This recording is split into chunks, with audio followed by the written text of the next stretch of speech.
Coach Al is here with us today. How are you doing? Very happy to see you and to be with you. Yeah. Now, can you just describe to us, first of all, what it is you do to help people? Well, usually what I do is the reprogram the mindset, reprogram the paradigm everybody has. Because all the problems they have, they are not the problems, they are the symptoms of the problem they have. Yeah. Because the problem is inside. Yeah, That's what I absolutely. do. So you help people with ADHD. Can you kind of describe to people that might not know exactly what ADHD is? Well, ADHD is a condition that people get when they was kids, when they born, because they have all these senses Yeah. very enhanced. Like they can see, they can hear, they can taste, they can feel, all at the same time with the same importance. Yeah. And then they get distracted very easy. They have only full concentration in only the things they have the super interest, Ah. but knowing the things they should be putting the attention. Yeah. And if somebody thinks they might have ADHD, is there a way for them to know for sure? Well, the doctors can tell you, can do the diagnostic if you have ADHD or not, but you can tell when the kid or with the adult, because as adult you can have it too. Yeah. It's very distractive, very easy to get bored, Mm. and or they get so concentrated in one thing, and you can call them, you can talk to them, and they don't even listen. They Yeah. are so concentrated what they're doing. And this is what happened to me. I need to re-educate my brain. I born with that condition plus obesity. Yeah. And in my years, in the 50s, imagine, Yeah. they don't say you have ADHD. Mm. They said you are stupid, you cannot learn. Yeah. There's something wrong with you. Mm. And I said, well, no, I just feel like I'm normal, but you tell me. So how far do you think we've come since then? Because I think when I was growing up, it's a lot different to them. A teacher or an authoritative figure would never get away with calling a child stupid or anything. I think these days we're probably much more understanding of people with conditions like ADHD, do you think? Yes, in the authority, we have even medications and systems, but not always medication is a solution. Yeah. Because there's two kinds of AD. The one who you born with, and the other one who was created for the lifestyle you have, for the education you have. Some people, it has the parenting, let them do whatever they want. They just entertain yourself. And in the moment they try to get the attention and create new skills, they don't want it. You teach me to be entertained, to be happy, and to just be in the comfort zone. Why you want me to do something else? And then is when the parents start to complain, the parents start to be upset. You are no good student, you are no good son, you are no good daughter. Yeah. But the problem is sometimes it's the parenting, it's the habits they have. Yeah. And I take it there must be a lot of adults, particularly from your generation, that grew up not really knowing they had ADHD and have found out much later. Yes, it was very hard. Then people don't accept you. People don't want to play games with you. Yeah. People reject you. They say you're weird, and they bully you, and you don't know why. I grew up thinking that way. Now I see the kids; they're more mostly spoiled. Yeah. But it's a big difference between right now and the 50 years ago. Yeah. So, first of all, go into your kind of early life. You were born with obesity as well, right? Yeah, I have overweight, even sometimes walk because I was extremely heavy. Yeah. And everybody mocked me because in those years, everybody was in shape. Nobody was. Now everybody's obese, even they don't care anymore. Yeah. They accepted that shape. But in my years, I feel very bad. Yeah. And I think obesity is something that's often wrongly assumed that it's that person's fault. They ate too much and they were lazy and they didn't exercise. But I think the fact that you were born with it is kind of evidence that it's probably most of the time not the victim's fault that they've got obesity. Yes, obesity is on to the guts you have. Like the microbiome you have in your system will dictate how your metabolism will work.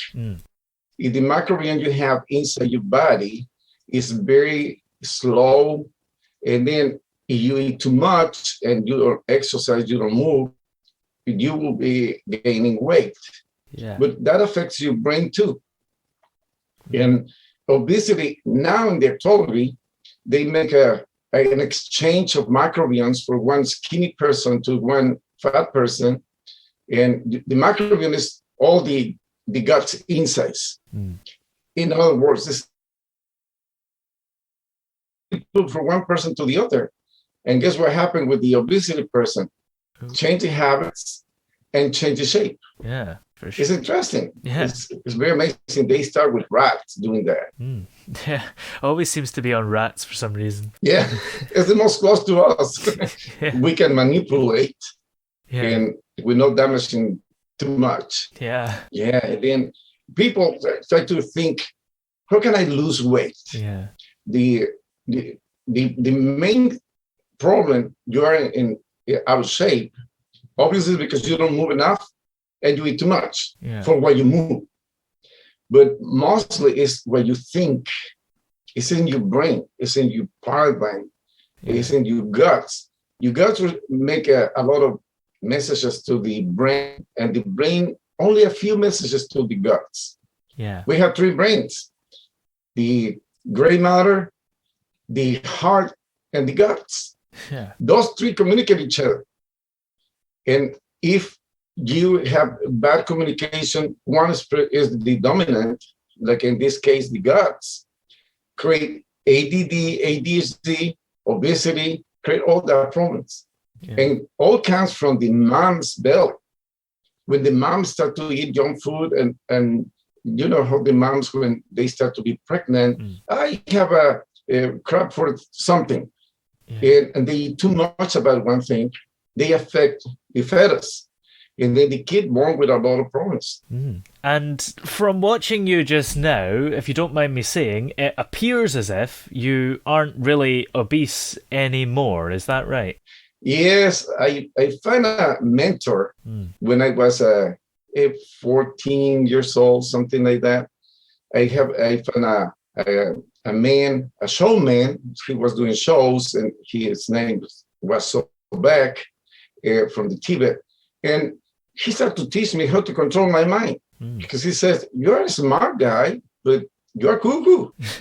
And he started to teach me exercises. And I remember the first exercise he taught me was to breathe. And I said to him, well, I breathe every day. You don't need to teach me that. He says, no, you need to breathe with an intention. That's the big difference between one thing and the other. When you breathe just to survive, it's not the same when you breathe with one intention. Yeah, that's interesting. I guess it gives you something to focus on, and it maybe helps calm you down. Is that maybe part of it? Yes. Because when you go to your mind, usually you have the conscious mind and the subconscious mind. At the conscious mind, you work with the present, the past, the future, the predictions, the projections, all that kind of things. But when you concentrate your attention into your breathing, you can live only the present moment. And then is when you heal. It's amazing, but the breathing totally changed your life. Yeah, absolutely. Now, you've written several books. Just tell me a little bit about a few of them and what they help people with and what they're about. My first one was the mentality of the competitor, the athlete when they compete. Because at the moment I start to lose the weight, I start to run, I start to compete in track and field, and I start to participate in high level competitions. And then I start to see that the talented guys are not the ones who win. Yeah. It's the ones who has the strong mentality. And I start to write about that. Mm-hmm. What was my experiences seeing others and why they won or what they lose. Because probably you see in the sports you love that majority of the athletes who won are not the most talented. I'm gymnastics coach for more than 5 years. And I noticed in gymnastics, never you see the super talented kid being the super champion when they grow up. Yeah. It's just the mentality. And there's two factors here. One, when they start to grow up, they see everything easy. Yeah. They learn fast, they learn easy. And then what happens when they get into the older ages and the high skills, the very hard part of the sport comes, they are not working enough to get these skills. And then they give up. Yeah. Wow. That's quite remarkable. Yes, it's all about the mind. Yeah, absolutely. And the other book I write is about personalities. I noticed one thing. Everybody has two personalities, the core personality and the covert personality. What we present to the others is the covert personality. I am a doctor, I am an engineer, I'm a lawyer. This is my actions. This is my behavior. And the core personality is the problems, internal problems you have inside. This is exactly what you are. Just to try to present yourself with the other one. Yeah. The other thing, in every personality, there's other two subdivisions, is the blue and the red. The blue personality is introvert, yes. Like a little bit shy. They don't want to join groups. They want to see the parts from the back, and they enjoy that. Yeah. And the red personality is extrovert, connect with everybody, they talk with everybody. And usually the kind of people asking you, give you the connection to receive love. The blue personality give you the love to receive connection. And those two personalities are fighting internally to be. That's why the people start to present themselves in some situations as a red personality, like in the job. Yeah, you are the red personality, you're the dominant, the alpha male. But you get they get with the wife, and guess what happened? The wife dominated them, and they get blue. Okay, my love, whatever you want. Yeah. It's the two personalities fighting. Yeah. I have heard of a lot of people going into job interviews and kind of acting. If they're a good actor, then they're able to pretend to be really confident and come across really well, when actually they're quite a shy person. But because they're a great actor, they can do all this. I'm acting.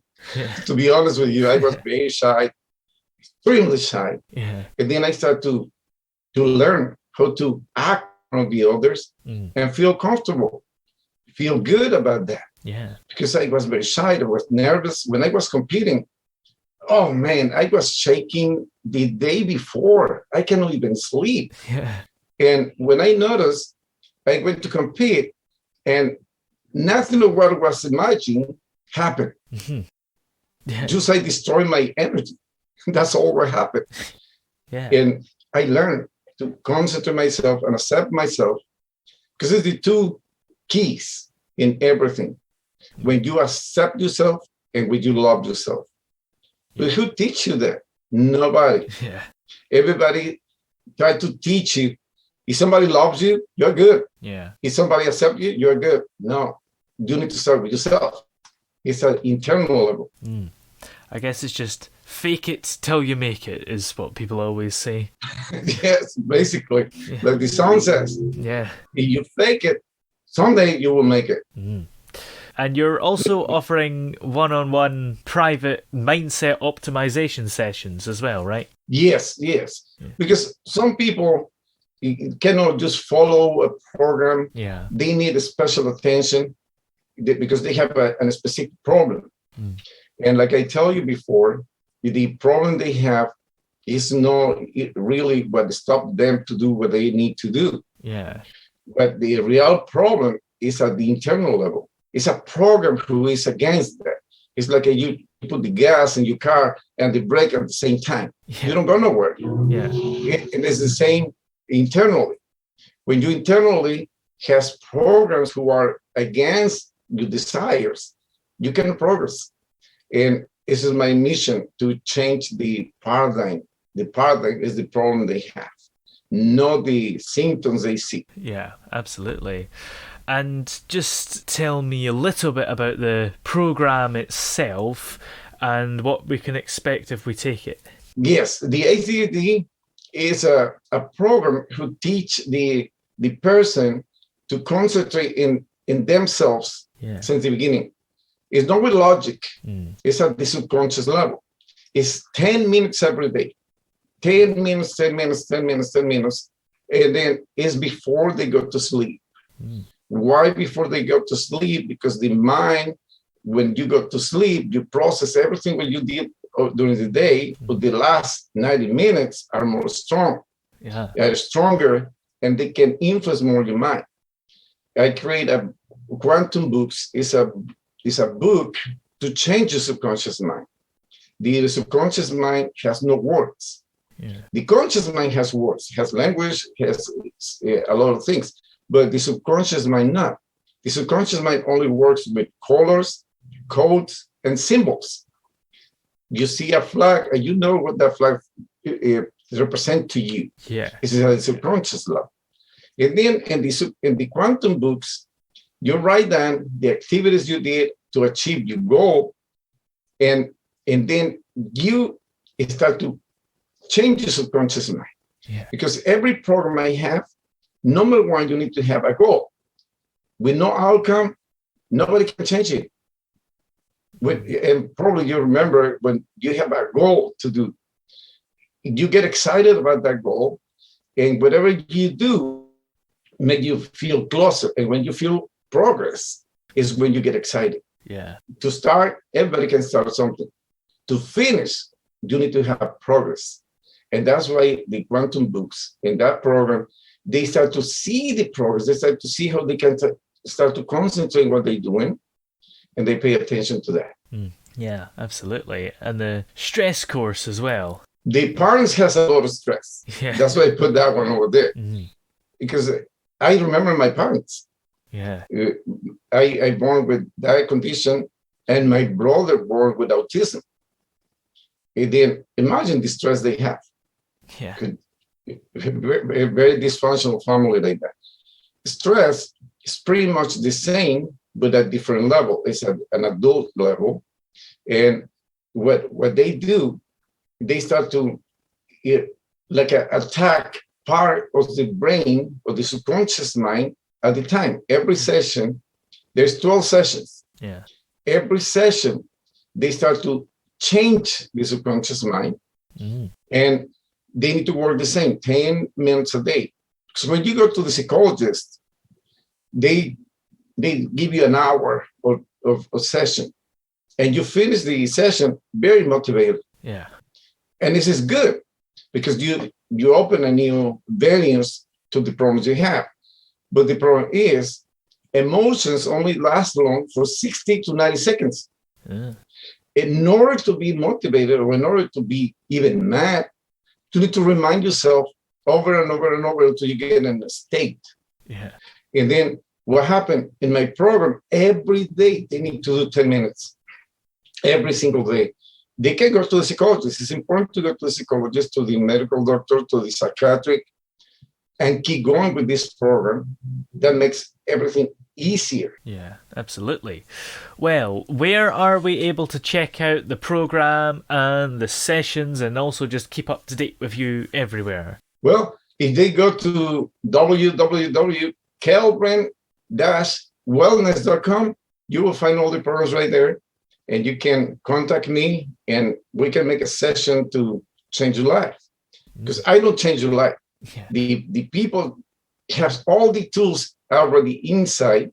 You say, teach them how to select those tools to be successful. Absolutely. Well, thank you very much for coming on the show today. It's been great to have you here. Thank you, Anton. It was my pleasure to be with you.